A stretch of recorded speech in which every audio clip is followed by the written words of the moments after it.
Sissy.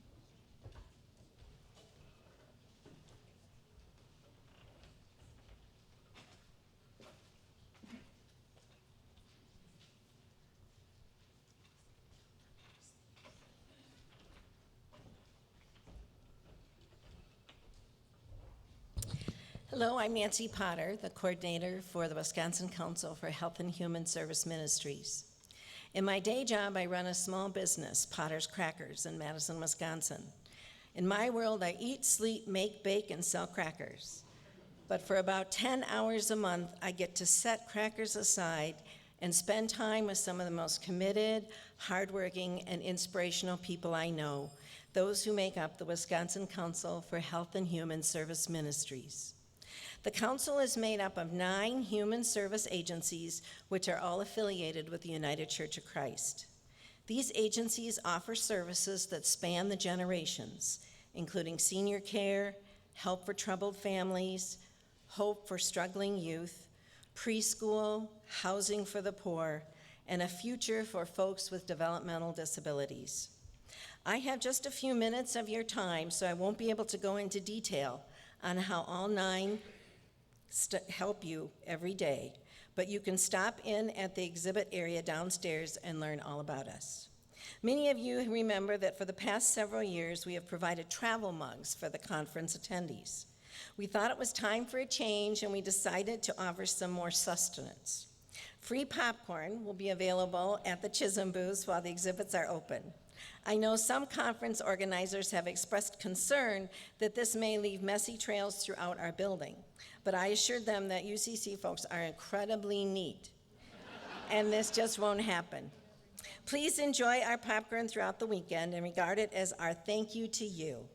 It is your prayers, your volunteer hours, your support, and your contributions that sustain these agencies and make it possible for them to do the work that they do.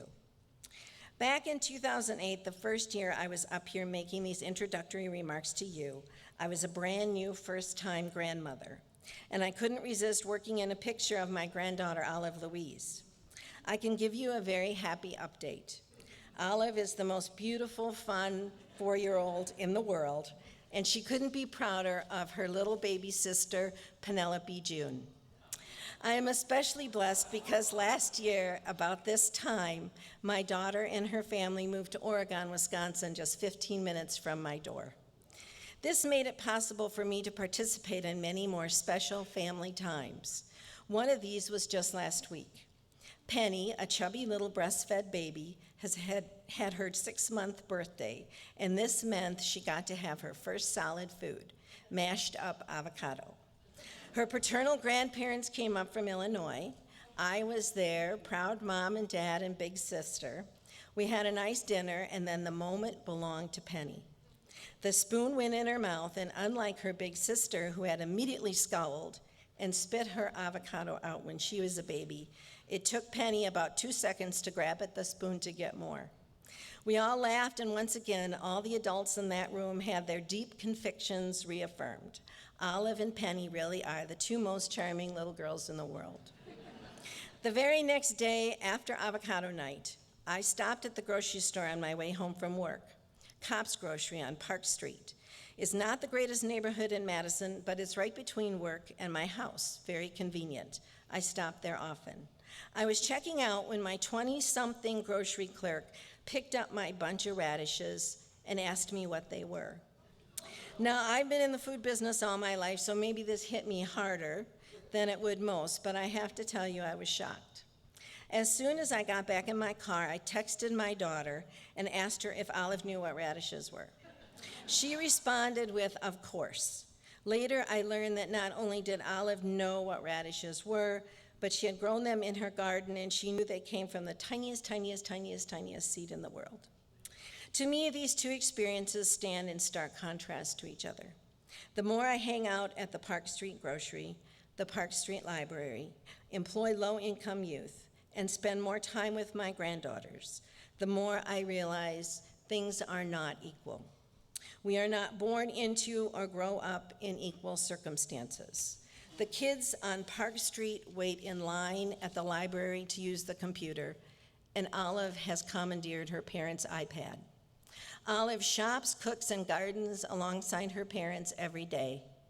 Olive and Penny had 5 beaming adults and a video camera recording their very first bite of food, which was avocado.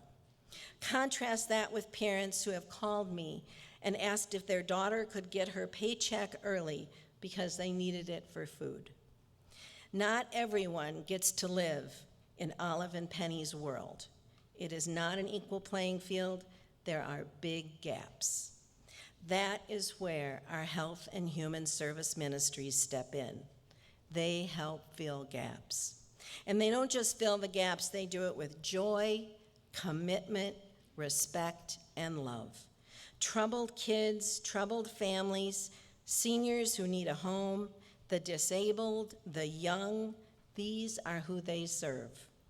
We are fortunate to have 3 of the finest senior care facilities in the Midwest, right here in the Wisconsin Conference and part of Chisholm. In a time of growing demand for services and serious new financial challenges, our 3 senior care facilities deliver the quality of care we all want for our grandmas, and their faith-based leadership service serves as an example to me in my own business. While these 3 agencies look to help our seniors, Emmaus is there for the developmentally disabled, and Crossroad and Orion are there for troubled youth and their families. Back Bay reaches out to the poor in the post-Katrina Gulf Coast. Retirement Housing Foundation works to meet special housing needs. And Parks Edge Preschool is where little ones can learn about God's love for each and every one of them. Our Wisconsin United Church of Christ Service Ministries offer services that the world is sorely in need of, and they do this with a respect for tradition, but always with an eye on how to do it better, how to be a better steward of your funds. Stop by our booths in the exhibition hall, pick up our brochures, and talk to our agents' representatives. In addition to popcorn, there are also placemats and brochures downstairs for you to take home to your church. I hope you will use the placemats throughout the year at all your events, and think about the agencies when you do. When you use them, take a moment to look them up on the internet and highlight their work. Check out their websites, share it, distribute brochures, and always remember, these are our agencies. It is through them that we extend our ministries. It is where we all help to fill the gaps. Each year at this annual meeting, 1 or 2 of our agencies have the opportunity to talk about their work in plenary. This year, we will hear from Crossroad and Retirement Housing Foundation. I ask you to listen with your heart. Listen with the hope that our little children instill. Listen with the gratitude a new life brings. It will be a number of years before Olive and Penny are grateful that there is a place that gives compassionate care to their elderly grandmother. But the agencies of the Wisconsin Council for Health and Human Service Ministries are busy right now. Listen closely to their stories, the work of our church.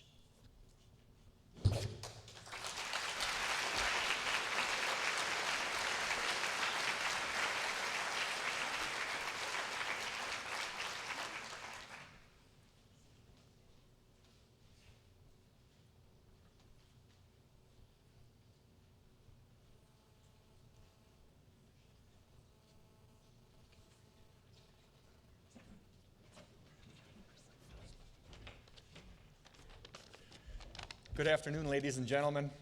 My name is Dan Peroni, and I represent Retirement Housing Foundation. That's actually the parent company. I work for and I manage Roundhouse Manor in Kaukauna, Wisconsin, and I've been the manager there for 9 years. And Roundhouse Manor is one of the 4 Retirement Housing Foundation communities in Wisconsin. There is one located in Manitowoc by the name of Valley View Apartments. Milwaukee has Richardson Manor, and Monona has Monona Meadows. And we, all 4 of us, are part of a bigger picture. Retirement Housing Foundation has approximately 170 of these communities around the country. I believe now we're in 26 different states. And not every community is like I manage. I manage a community that has 45 apartments for those currently age 50 or older or age 18 or older with a disability. So everybody kind of, not all of the Retirement Housing Foundation communities are like that, but the lion's share of them are. Anyways, a couple of things that I wanted to mention. Retirement Housing Foundation has been a part of the UCC Church since 1961, since its inception, the Retirement Housing Foundation, because 2 California UCC ministers and a layperson actually started our company. And since that time, we have been a faith-based organization with close ties to the United Church of Christ. So just wanted to give you a little background of the Retirement Housing Foundation. What I try to do when I do, little informational items like this is I try to put myself in your seat and what is this person going to tell me that maybe I'd be able to walk away with. So this isn't, necessarily a commercial for Retirement Housing Foundation, but what I have found recently, what might concern many of you sitting in the seats that you are right now is that on a national scale, right now, a lot of the Retirement Housing Foundation communities that they have are 202 properties, and that doesn't mean a whole lot other than what it is that primarily Retirement Housing Foundation properties are government funded. And in my case in Kaukauna, 70% of the income that we derive or what we function with is actually government subsidy. The remainder is from the person actually living by us. So when a person moves in by us, they're going to pay approximately 30% of their adjusted income for rent, and we as the taxpayers are going to foot the bill for the rest. And that's how we operate. Street name might be low-income housing, subsidized housing.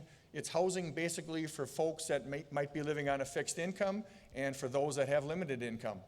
Right now to move by us, and it's different all over the country because it depends upon the county's median income, but for us it's $26,000 or less to move by us. So just to give you a little frame of reference. But anyways, on a national scale, HUD 202 housing did not have any dollars allocated to it last year for any new housing starts. This year, the talk is that it may not happen again. So we may have 2 consecutive years of no dollars on the federal level to build places like a lot of places that you're going to be hearing about.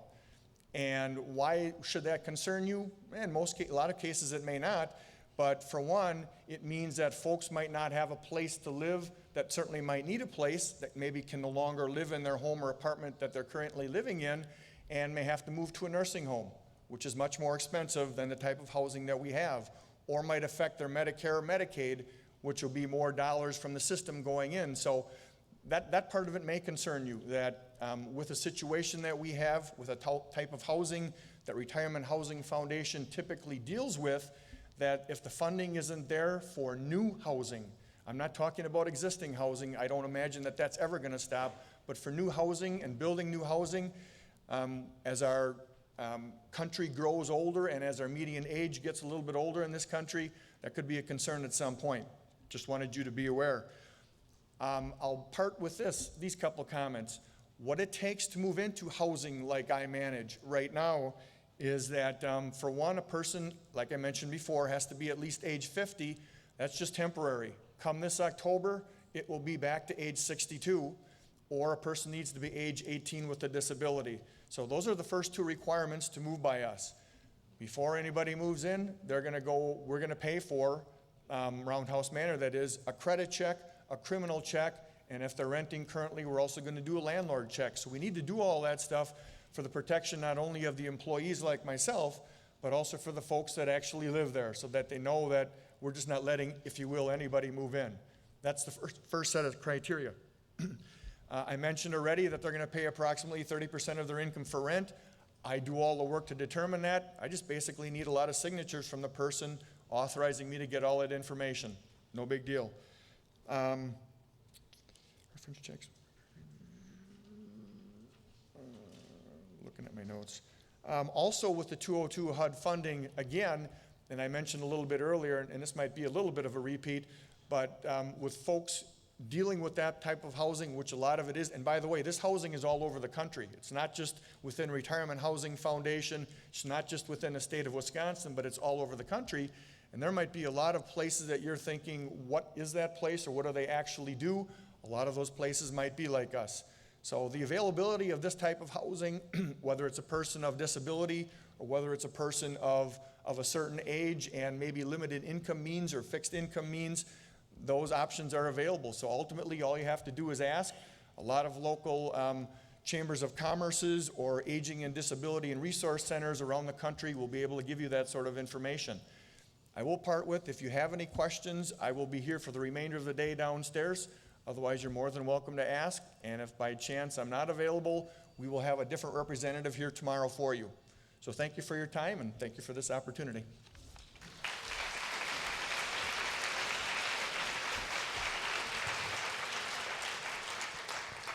Good afternoon, Wisconsin. It's always a pleasure. I tell Dave Moyer every year, Reverend Moyer, that this is my favorite place to go in the summers, right? And I did that this year knowing that my former Michigan conference minister was here, Kent Ulrey, and Steve Gray is here, my former Indiana-Kentucky conference minister. And my excuse to Steve was that I never get to go to the Indiana-Kentucky conference because I'm here, and I always went to both Michigan but you're not there anymore. So this has got to be my favorite.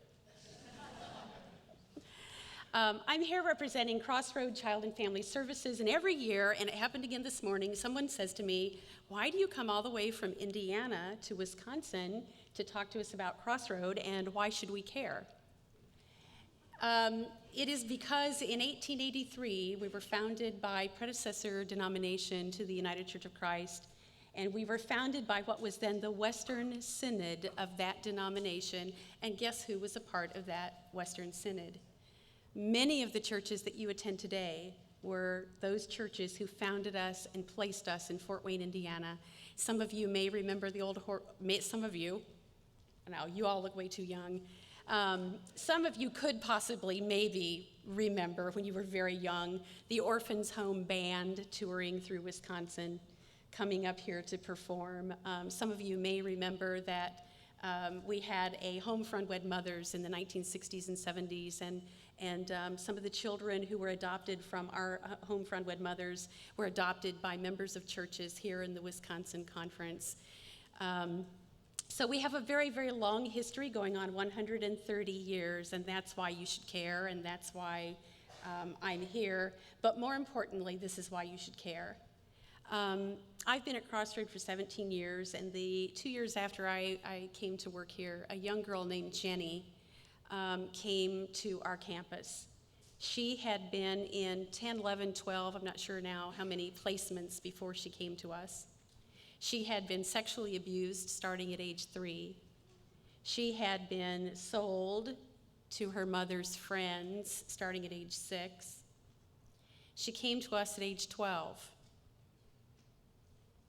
She did not have any hope for her future. She had no understanding of what a relationship was supposed to be like. She had no understanding of the concept of love. Jenny lived with us for almost 5 years. She left us to go into a foster home. In that foster home, she came to be an actual adopted member of that family. And her adoptive family started taking her to church, something that she'd become familiar with while she was on our campus. But most importantly, Jenny went on to college, and when she did so, she came back to us for help. She needed some counseling to get through some relationship stuff at our college campus, and she needed some scholarship help, and funds from donors and churches helped Jenny go to college. This past summer, Jenny came to work at Crossroad as an intern in social services. We hired her as an employee this spring. She is one heck of an employee, because now when the kids are angry and mad and say to a staff member, "You have no idea how I feel," Jenny says, "Yes, yes I do, yes I do. And let me tell you how we can change your life, because this place changed mine." That's why you should care. Because after almost 130 years, we are still changing lives.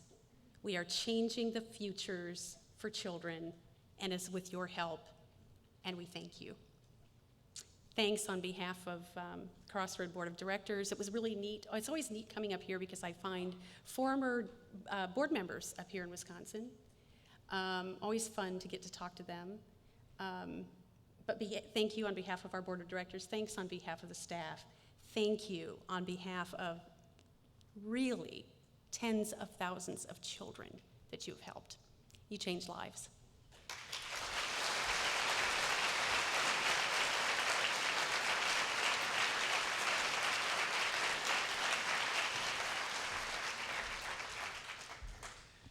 These are wonderful stories that we hear about the ministry and mission that goes on. The next item on our agenda this afternoon is a report from the Wisconsin Council or Conference of Churches. Scott Anderson.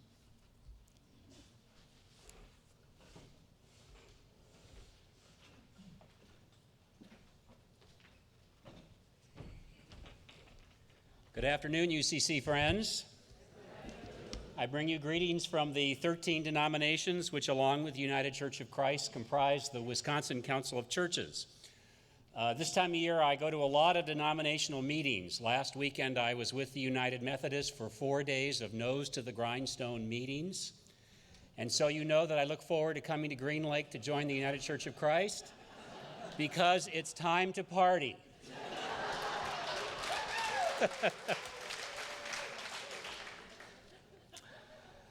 The mission of the Wisconsin Council of Churches is to pray and work together for the unity and renewal of the church and the healing and the reconciliation of the world.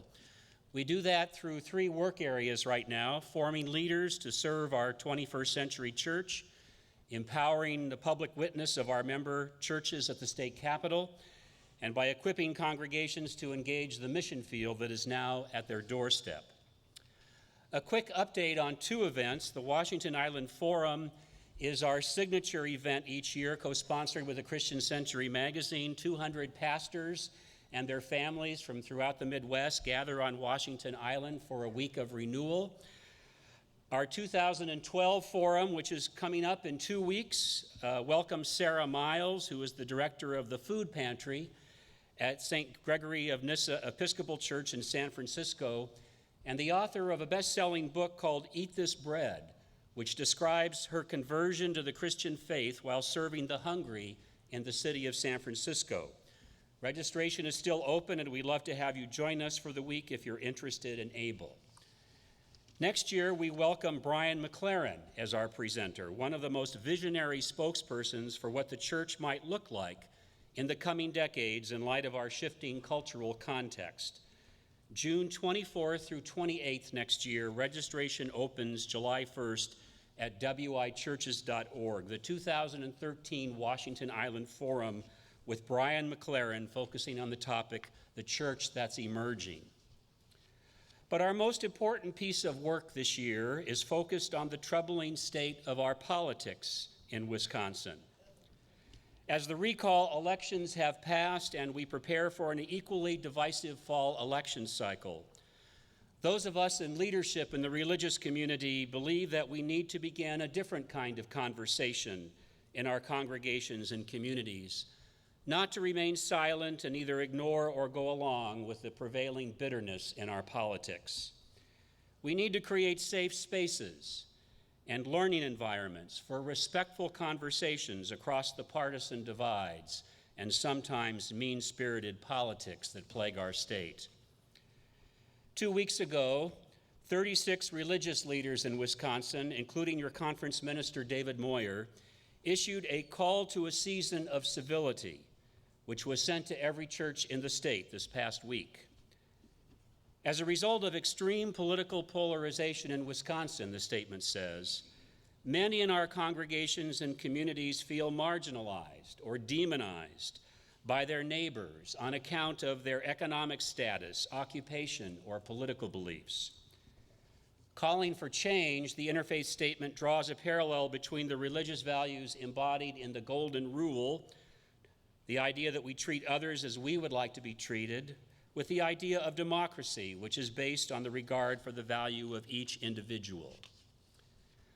Author Parker Palmer, a Quaker, has released a new book, Healing the Heart of Democracy, The Courage to Create a Politics Worthy of the Human Spirit. Parker sees a valuable role for faith communities in renewing our civic life. Our Season of Civility project will use Healing the Heart of Democracy as a departure point for constructively addressing our differences, helping Wisconsin's faith communities take the lead in modeling a more faithful and more life-giving manner of public dialogue. We hope your congregation will be one of at least 100 throughout the state to study Parker's book this fall and learn to practice his methods for engaging our differences in a more faithful and life-giving way. Led by trained facilitators Wynton Boyd and Barb Hummel from Orchard Ridge UCC in Madison, the Wisconsin Council of Churches and the Interfaith Conference of Greater Milwaukee are hosting 4 regional workshops in the late summer to prepare teams of clergy and lay leaders who believe there is a more faithful way for Wisconsin to deal with our political differences by leading study groups in our congregations through the fall election cycle. Registration details were mailed to every church this past week, and more information will soon be available on our website at wichurches.org. We are also inviting pastors to sign on to the call for a season of civility to show support for what we hope to practice in our own life as congregations. As of this morning, 160 pastors have signed on, and we hope that by the end of the summer, by Labor Day weekend, over 1,000 pastors in Wisconsin will join us in this effort in calling for a season of civility. Scriptural reflections based on the fall lectionary text will also be on our website in early August as an encouragement for pastors to preach on the subject of civility in the midst of the fall election campaigns. And if you have preached or plan to preach a sermon on civility, we invite you to send us your sermon, which we will post online. We believe all of this effort is a modest beginning to what we pray will be longer-term work in building a more spiritually mature and constructive approach to our public discourse in this state, and we hope you will join us in that effort. And finally, to all of our United Church of Christ friends, I want to express the thanks of the Wisconsin Council of Churches for your continued support and partnership in the work of the Unity of Christ Church. Thanks very much.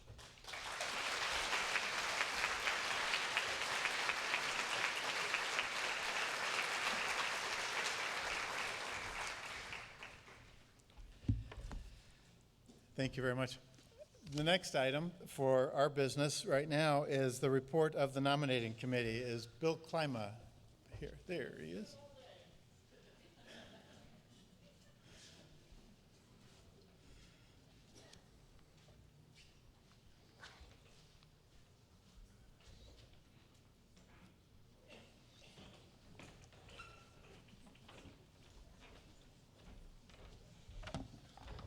I come to you on behalf of the conference nominating committee when I accepted their request that spare your camera. Cameras are cruel to me. And vice versa. It looks like a very nice camera. You'll want to keep that. When they asked me to make a report on their behalf, I readily accepted. I did not realize it would be during the first session of the conference.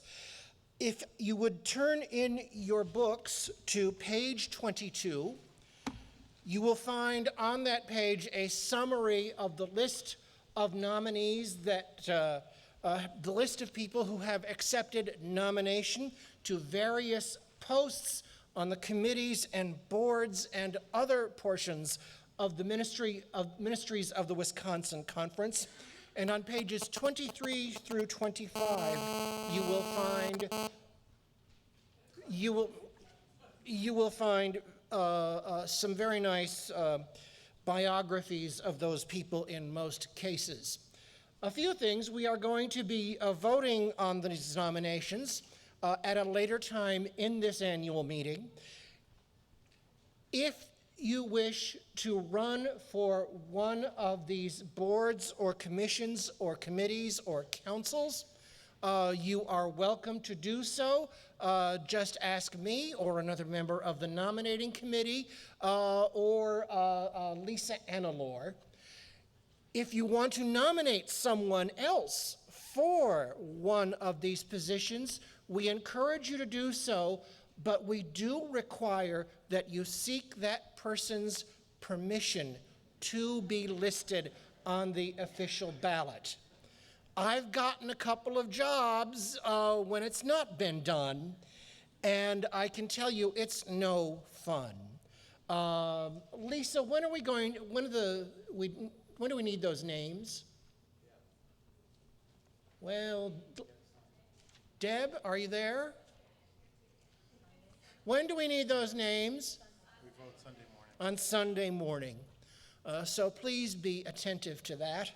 And please take a good, careful look at the people who are going to be serving you over the next few years. There are still 2 vacancies on the nominating committee. We would very much like to have one more layperson from the Northeast Association and another member from the Northwest Association. And we're very eager to fill those slots. It doesn't do that for you, Dick. But thank you very much.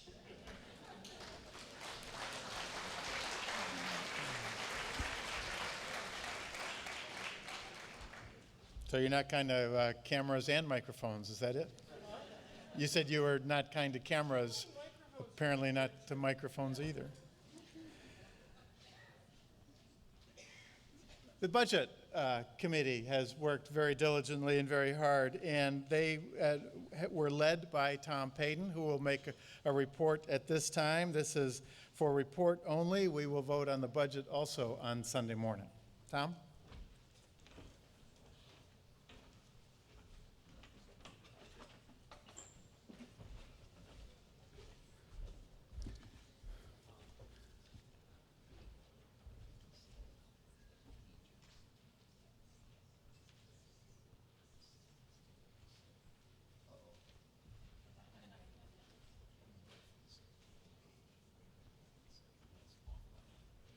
Okay.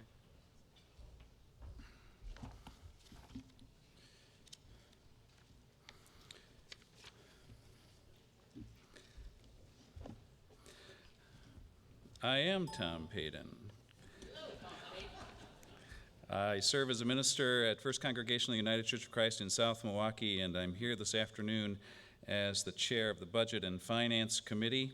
I've been told that perhaps some of my numbers are wrong about pages. There are 2 presentations of the budget in the white booklet that you received at registration. The narrative version begins on page 26, and the line-by-line item budget begins on page 30.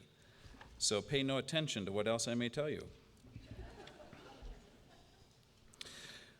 This year, our budget process is a little different since our committee has become a year-round committee working not only to prepare the budget for the coming year, but assisting the finance director, Vicki Graff, and the conference minister throughout the year as we seek to encourage the giving of resources necessary to support our ministries.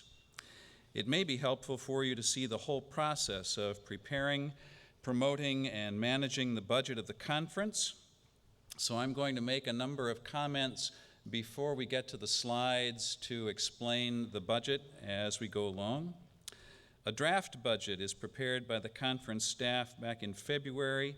It is then reviewed by the Budget and Finance Committee alongside the budgets and actual expenses of recent years. A budget for the next year is prepared and then is sent to the Board of Directors to modify or accept and then recommend to this annual meeting.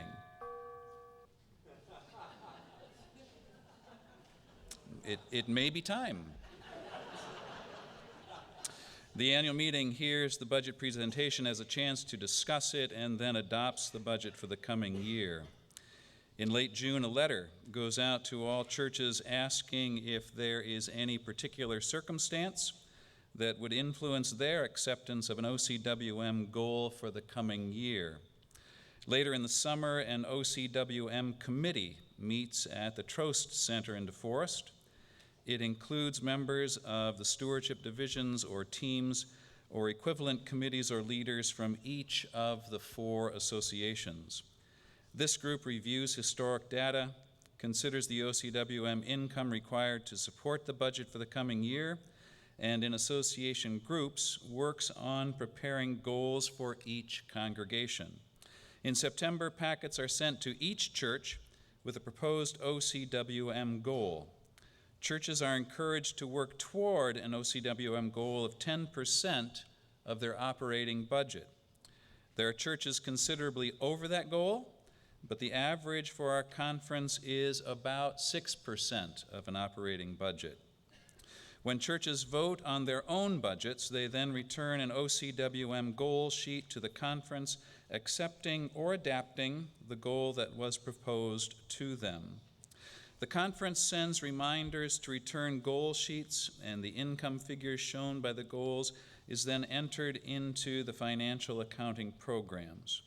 Once a budget year begins, the calendar year for us, churches receive quarterly reports on their progress toward their OCWM goal. At the end of each budget year, certificates of appreciation are sent out. You can see that this presentation today is only one step in that budgeting process. I'm before you today to present to you the budget we are proposing for the mission and ministry of the Wisconsin Conference in the year 2013. I want to thank members of our new Finance and Budget Committee. I don't have all of those names, but it's a sizable committee. If you're on that Budget and Finance Committee, would you just stand so people can see who you are? Thank you.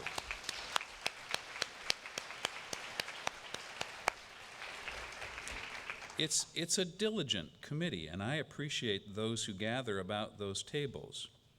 I also want to thank our treasurer, Rich Flichting, and our finance director, Vicki Graf. Both of them do a great job providing our committee with the information we need to do our work. That's quite an understatement.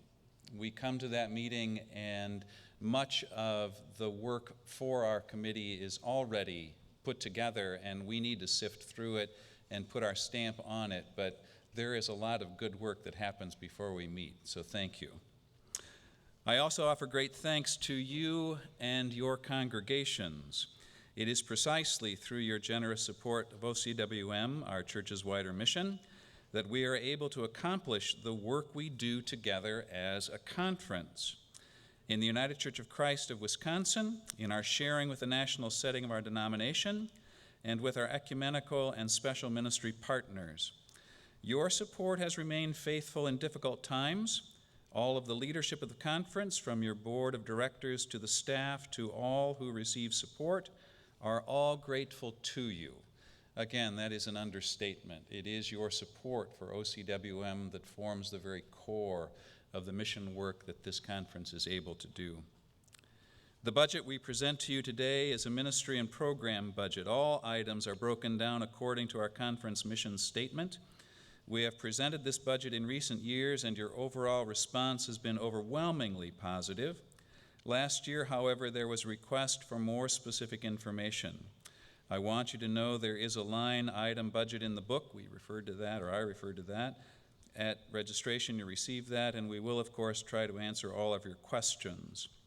We're all aware that the economy has provided a challenge to churches and many other organizations, companies, and governments in the past 4 years. It has made budget projections much more difficult for our conference, and it has led to cuts in expenses to try to come in line with projected income. Our goal is to present a balanced budget. In 2010 and 2011, we were not able to accomplish this. We had a deficit of approximately $18,000 in 2010 and $50,000 in 2011, this last figure being influenced by several unexpected expenses. We believe that the 2012 budget for this year will finish in the black, and we are presenting you with a budget that is balanced on paper for 2013, next year. We know that for the church, our primary purpose is to be faithful in the mission in mission and be the body of Christ, and that budgets are not our only concern. As a board and as your Budget and Finance Committee, we also believe that the church needs to be responsible and live at a sustainable level. In recent years, we have been working to seek that level. The budget you're going to look at offers our vision for the mission of this conference and is, we believe, financially responsible. If you have been here for some of these past years, you know that there has been mixed news on OCWM, the basic giving in support of wider church programs. The good news is that your churches gave the greatest amount toward OCWM basic support in 2011 of all 38 conferences in the UCC.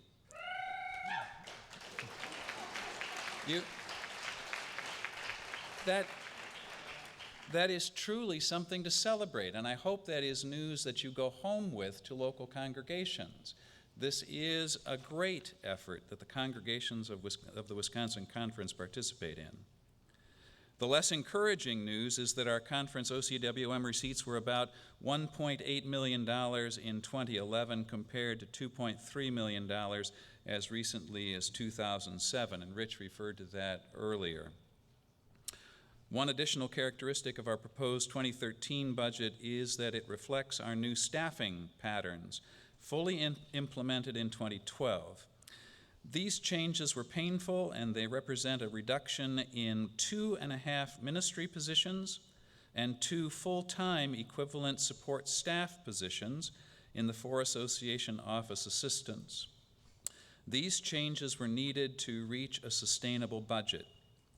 Now I'm going to turn to the 2013 budget. Again, you have that in 2 forms. The 2013 budget proposal needs one more additional piece of information. In the past, incomes from programs was not shown, but the budget contained only the net cost to the conference of its various programs. For example, the Lay Academy. I know somebody connected with the Lay Academy. Beginning with 2013, we are now showing projected income and total expenses for all programs. We believe this practice gives a better overall picture to you, but it also makes this budget different. And now there will be slides before you as I go through the budget. On the income side, OCWM, our church's wider mission, we have budgeted 2013 OCWM income at $1,659,354.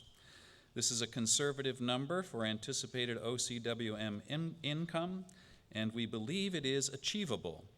We hope the response will be greater, and we will continue to challenge churches to greater giving, but we also want to work with a realistic number for OCWM expectations. Strengthen the church. This special offering across the United Church of Christ provides that 1/2 of the offering is retained for conference ministries and 1/2 is sent on to the national church. We have budgeted $27,000 as the conference share of Strengthen the Church. It is up. Strengthen the Church is the lowest supported special offering of the United Church of Christ, and we believe there is great room to grow. Interest and investment income. This area has become more important to our operating budget. It is also an area that is down a bit in income. We have a policy of a 4.5% draw on designated invested funds based on a 12-quarter rolling average. I have that line in front of me, but I have no idea exactly what, so if you have a question about that, I'm calling Rich. And so we are still experiencing some of the drop of recent years and just beginning to include numbers from more positive quarters. We have budgeted $159,000 in this area. And then individual and special gifts. The board and Budget and Finance Committee have determined that there will be a direct mailing to persons involved in the conference who might be open to providing an individual annual gift to support conference ministries. We have never had such an appeal before. Our goal for this income is $15,000 for 2013. And I know that letter is taking shape and is soon to go out, so we hope people will be watching for that as a way of supplementing OCWM and other income to the conference. Insurance Reserve. The Wisconsin Conference Shared Cost Health Insurance Program provides subsidy to smaller churches and a discount to retired pastors for health insurance. We estimate that the Assistant Finance Director devotes 1/3 of her time to administering this program.